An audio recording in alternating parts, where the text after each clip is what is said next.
Hi everybody, my name's Elijah Riley and I'm here with Platte Basin Time Lapse. And today we're going to teach you how to cast a bait casting rod and reel combo. So right here, this is our bait casting reel.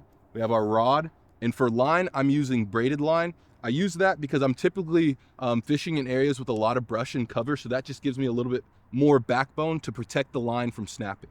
And then also, I'm using a chatterbait with a crawl-like body on the back that has kickers that will help displace the water when it's moving.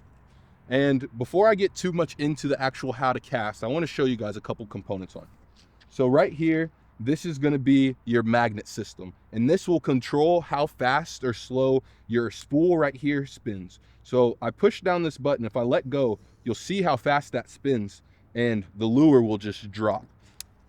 So if you notice, there's one side that says max, one side that says min. If you turn it to the max, that will make your line drop slower. If you turn it to min, it will go faster.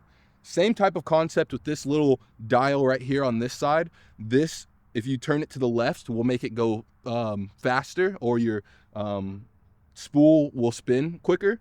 Or if you turn it to the right, it will slow everything down a little bit. And the biggest things you need to play with that is when you're changing lures, or when you're fishing in inclement weather, like it's super windy, or you just got done fishing a windy day and you're going to a calm day. Those are all going to affect how your lure flies through the air, and then also how it works when you cast it. So it's always important to do a little check beforehand and watch how fast that drops, and make sure it's something comfortable for you. Okay, so now that we know those things, let me take you through the process of how to cast. So you'll push this little button down right here with your thumb, and when you do that, you always want to make sure you put your thumb on the spool, because if you don't, like we saw before, it'll just drop, right? So let's bring this back up. We're going to push that thumb down, keep our thumb on the spool. We're going to bring our arm back, and as we cast it, we're going to let go. And after we let go, right before that lure hits the water, you want to put your thumb back on the spool to stop it. The reason we want to do that is because it stops it from backlashing.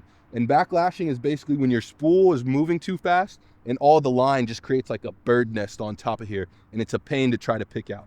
So I always suggest trying to stop it before it hits the water to alleviate any of those problems that might arise. So let's just go ahead and give it a cast. So we're going to push down that button, stop the spool with our thumb, bring it back, and as we go forward, let go and stop the spool right before it hits the water. And then from there, you're good to start fishing.